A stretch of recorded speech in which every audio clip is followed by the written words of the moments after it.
Hey, what's going on, everybody? It's Wilhelm Scream, and welcome back to another day in Destiny 2 for the last 5 days of Beyond Light Season of the Lost. 5 days left to get everything you want done in preparation for Witch Queen. So, today I just wanted to take this last opportunity to maybe reiterate a few things that you might know about the best way to prepare, as well as maybe a couple of things that you didn't. Some of these will be glitches, some of them will be cheeses, some of them will just be farms. If you enjoyed this video, please remember to like, comment, and subscribe to the YouTube channel, and turn on all bell notifications for future Witch Queen content. Lots of stuff to bring you guys next week. It's going to be a lot of fun. This week, actually, has been quite a great week to farm out all the materials or bounties that you want. Bungie's actually given us a lot of really good stuff to do. One, and probably the most notable, is the Iron Banner. Two great reasons why you want to actually farm out Iron Banner this week. On all three characters if you can, but even if you can just get one, if you're someone who only likes to play on one character, it's still good. First off, the bounties. Bounties will count for XP next season. You can hold them past the end of the season into Witch Queen, and that'll give you a little bit of a head start, as XP does give you rewards, loot, as well as power for your artifact. So you might just want to hold off, obviously, until you have your artifact unlocked and ready to go next season, but a really great thing to farm out. There's 4 bounties. You can do a total on each character, 4 on each, so 12 total. And they do reward quite a bit of XP, some of the highest XP when it comes to bounties specifically. You can also use the Iron Banner to farm out your Crucible bounties. So this is just for bounty hoarding until next season. The other thing that you might not have thought of is the weapons. Now, there will be new Iron Banner weapons next season. I'm not actually sure what they will be. But you can actually farm your Iron Banner engrams that you would get from rewards this season and hold them until next season, and then use them to get new Iron Banner loot next season.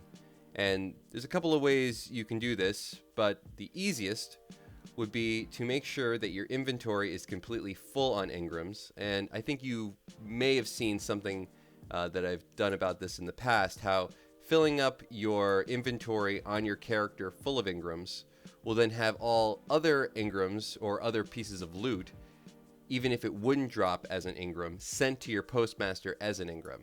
So I use this actually to farm out the legendary lost sectors, or at least the higher level legendary lost sectors. If there's a piece of loot that I want that's only at the 1250, I never actually do it. I only ever have to do the lower level one, so long as I have all my inventory full of engrams. Any loot that I get from that lower level one will actually work from the entire exotic loot pool that's being offered that specific day, and it'll be sent to my postmaster instead. And then I can actually get the higher level drop because it's in an engram and it's sent to my postmaster. So that's something you might want to know anyway, but for Iron Banner, it works the same way. So you can actually store all your Iron Banner or would-be Iron Banner engrams in your postmaster. Another thing that you might want to think about doing is, if we head over quickly into the hangar, Trials of Osiris weapons will also be new next season. So these two things, that Iron Banner engram as well as this, are really so that you can get the new loot early. If you have some leftover Trials of Osiris engrams, these ones right here, you might want to try farming out as many of these as you can and holding on to them, and then cashing them in again once next season arrives. I don't know if you'll be able to get them right off the bat, but eventually it will give you a higher, or at least more chances at getting the new Trials of Osiris loot. So that's not really as much for power like the bounties are. Of course, this is just for the new loot, but it can still come in handy. You never know how things will function. Maybe there'll be, obviously with weapons crafting, more ways to upgrade some of that stuff, and it might be really, really good.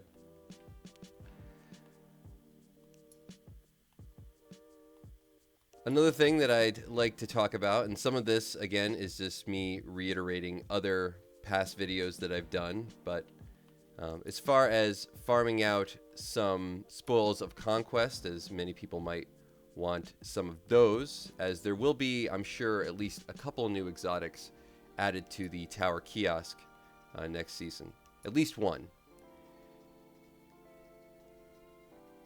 If you are a solo player, or you just have maybe a few more spoils of conquest that you need in order to get some of these tower exotics, and there's some great ones.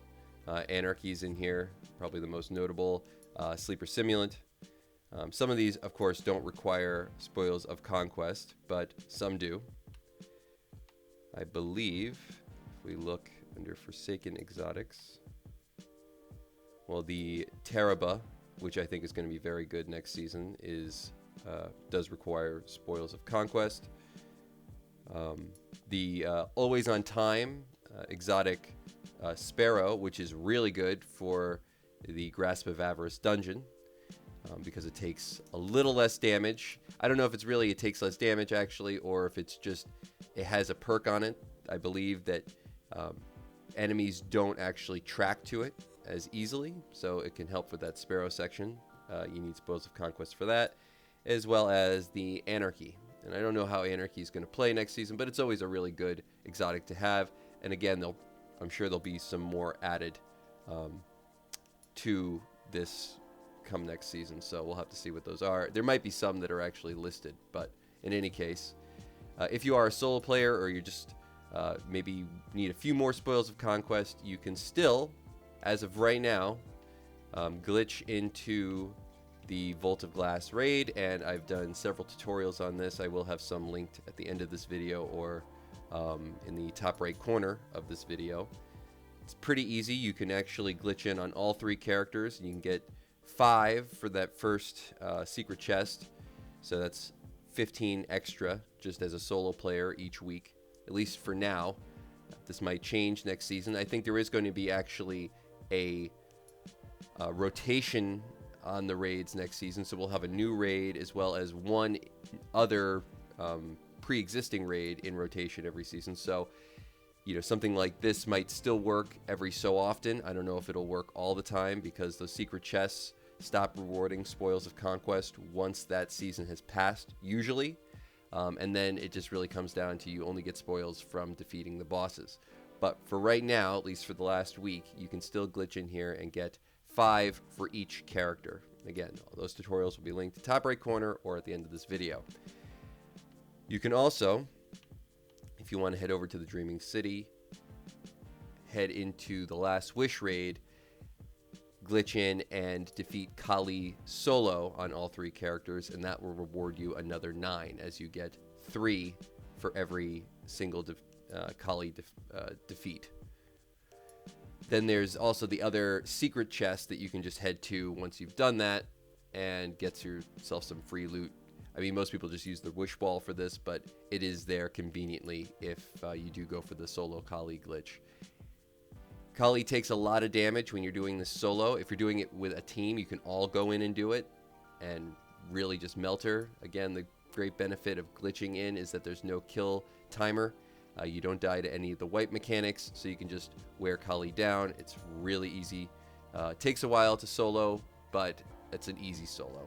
And it's worth doing if you just need a few extra Spoils of Conquest. And I think this will always work. I don't think this will ever be fixed, even come next season, unless Bungie decides specifically to fix it.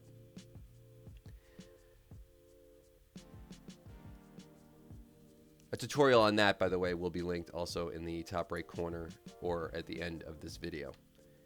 If you are looking for a few extra exotics, you can use that exotic farm glitch where you fill up your Engrams in your inventory, and you can just do the lower level one, for example, The Chamber of Starlight is the 1320 today, and it's rewarding exotic head armor. So of course you could do that if you want an exotic helmet, or if you wanted an exotic chest armor for a said class.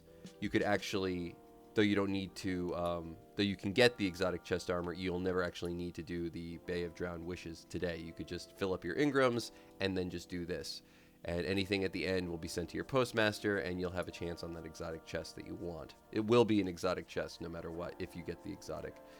This is, of course, disappearing at the end of the season, the coup de grace. So if you're looking to get the 4th mark, I have talked about this also in the past, you can just set up your Cryptolith lure with the High Celebrant mod, go into the coup de grace mission, and then reset the lure, and you can just continually farm the mission out, as the chance for the 4th mark is actually on the boss kill, not on the actual completion of the mission. So normally you'd only have 3 chances to do this every week, because the High Celebrant mod disappears once you use it or gets locked. This is the last week to do it, but as I've said in other videos, and I will do leave a video link for a tutorial on that, you can just reset the lure once you're actually in the mission, and you can still complete the mission and do the boss kill and get a chance on the 4th mark.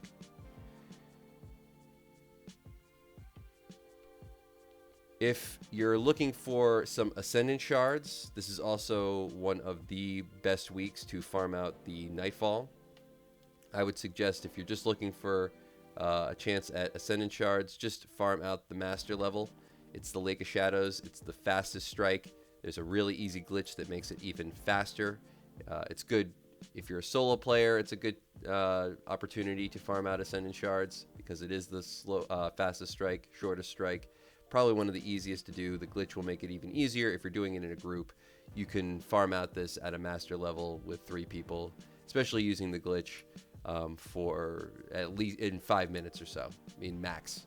So good chance at Ascendant Shards and exotic gear. The Hot Head is available this week, as well as the Hung Jury. So take advantage of that.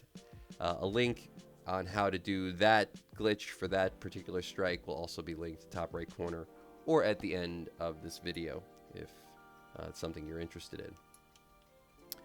And one other thing that I did kind of want to talk about, and this kind of goes into what I was discussing earlier about there being a weekly raid rotation. The Last Wish, going back to that again, does give you a chance to store up chances on the final chest. That's after you defeat the final boss in the raid, and you can, of course, once you have those different chests that you can pick from, you can store up the opportunities to open those simply by defeating the final boss. And you can do that over and over again. So when that raid does come around, there might be an opportunity to just go and continually open chests. Once you do that, it's a pretty easy encounter too. You can also farm up the Paraversal Halls, though these might not be as necessary as people were thinking they would be, at least in getting to the soft cap or even the hard cap. Maybe, you might want to use them at a certain point, but it's now been shared through Bungie that just doing the legendary mission will award you a lot of really good loot and really help you get to that hard cap quite a bit easier. There is a couple other things that I will share with you as far as power leveling is concerned once the new season starts, and I can confirm that they will carry over into that season. But I would actually suggest that doing the legendary version of the campaign will give you a lot of good stuff, and there might be a few places where you might have some gaps. Something like this will come in handy. A few other things that I'll mention, again, once Witch Queen arrives, might come in handy. But oh, and one more thing, and this isn't really, I don't know how many people are really going to enjoy using this, but if you are looking for some more enhancement cores, you can, of course, do the Enhancement Prism Enhancement Core exchange trick. Uh, Again, some people think that this really isn't worth it because you end up losing a higher level material in order to gain a lower level material. But for those who don't know, if you go into collections and go into armor and go down to leveling and pick up any piece of blue armor, see what I have space for. Oh, let's take the gauntlets.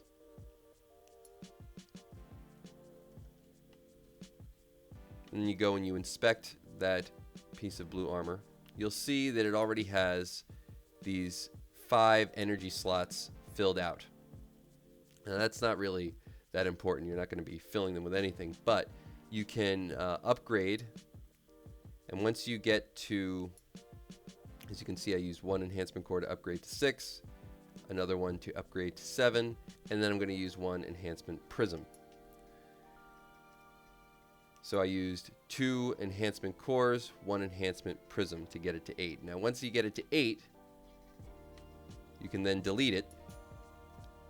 And you notice you get 6 enhancement cores back. That's because essentially 1 enhancement prism is worth 4 enhancement cores. So when you delete the piece of gear, the game gives you back those 2 cores that you spent plus your enhancement prism in enhancement cores. So that's a way of exchanging those out if that's something that you're running low on. And that is going to be, I think, my final roundup for today's video. Hopefully you found something in this helpful. Hopefully it helps you prepare a little bit more if that's something you're really trying to do. I'm sure there's some people that are just looking to go in completely fresh. They don't even care if they do any of these things, but I'm sure most people at least want to get ahead of something going into next season. As always, remember to like, comment, and subscribe to the YouTube channel if you enjoyed this kind of content or want more information like this heading into Witch Queen. You can turn on the bell notification, or you can follow me on Instagram or Twitter. They'll be linked in the comments section or the description box down below, excuse me. Any of those things will also enter you into any future giveaways on this channel. The next one is at 57,000 subscribers. Or if you want to leave a hashtag, any of the hashtags listed directly beneath this video in the comment section down below will give you another entry into that giveaway for this video. Remember those secret hashtags, they stack between all videos, so if you haven't done that on a previous piece of content on this channel, you can always go back and do it again. And as always, I am Wilhelm Scream. Of course, we will see you next time. Little